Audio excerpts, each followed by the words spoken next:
Di tayangan kelas semiotika bagian 4, kita udah belajar dua jenis sign, yaitu simbol dan icon. Nah, sekarang jenis yang ketiga, yaitu bernama indeks.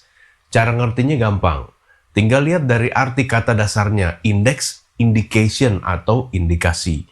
Indeks adalah signifier mengindikasikan signified-nya secara fisik atau secara sebab akibat. Contohnya gimana?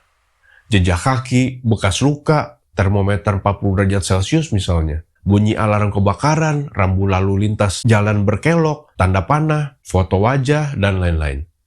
Jejak kaki itu signifier-nya. Signified-nya tadi ada orang lewat situ berarti. Bekas luka, signified-nya tadi ada lukanya. Termometer 40 derajat Celcius berarti signified-nya cuaca lagi panas banget nih. Alarm kebakaran, bunyi berarti ada yang mencet atau ada yang nyalain. Mungkin ada kebakaran. Rambu jalan berkelok, signified-nya di depan ada jalan berkelok beneran. Tanda panah menunjuk ke suatu objek yang menjadi signified-nya. Foto wajah, signified-nya ya orang yang difoto tersebut. Loh Pak, foto kan icon. Rambu bergambar jalan berkelok kan icon juga. Pertanyaan yang bagus. Berarti lo merhatiin. Gini, sebuah indeks bisa jadi merupakan icon atau sebaliknya. Karena dia terhubung secara sebab akibat dan bentuk signifier mirip dengan signified-nya. Indeks bisa berupa simbol juga nggak? Bisa. Tanda panah kan simbol juga. Kita kudu janjian dulu atau belajar dulu bahwa itu menunjukkan sesuatu. Kita sepakat, ujung yang untuk nunjuk tuh yang ini, bukan yang ini. Jadi, sebuah sign bisa kombinasi dari indeks dan simbol atau indeks dan icon. Sekarang, apakah ada sign yang mengandung tiga-tiganya? Kalau kita lebih detail lagi mendekod segala komponen yang ada di sign itu, baru bisa kelihatan tiga-tiganya. Contohnya, termometer air raksa. Termometer air raksa secara konteks keseluruhan itu indeks. Dia bereaksi karena ada penyebabnya, yaitu naik turunnya temperatur. Tapi di dalam termometer juga ada angka-angka kan? Angka-angka itu simbol-simbol yang nggak ada hubungannya dengan signified-nya.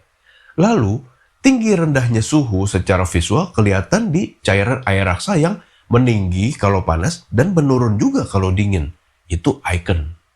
By the way, indeks ini jenis sign ketiga yang dicetuskan oleh Charles Sanders Peirce.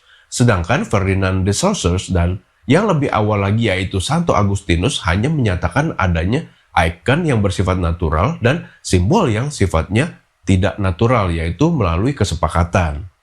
Gue pernah ketemu seorang dosen yang mengartikan ketiga jenis sign ini memiliki ranking, yaitu yang paling rendah itu icon, kedua simbol, yang paling tinggi itu indeks. Ini menurut gue nggak bener ya.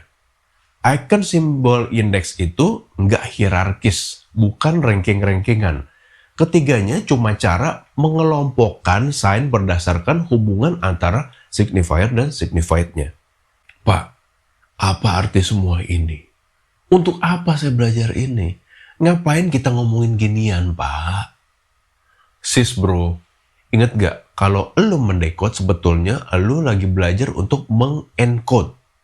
Mana ada tukang jam belajar teori doang.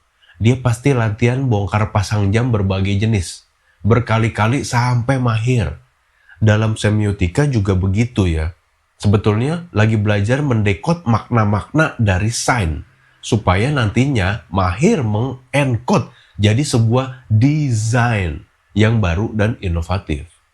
Oke, sementara segitu dulu. Ntar pelan-pelan kita belajar topik semiotika yang lain. Oke? Sampai jumpa.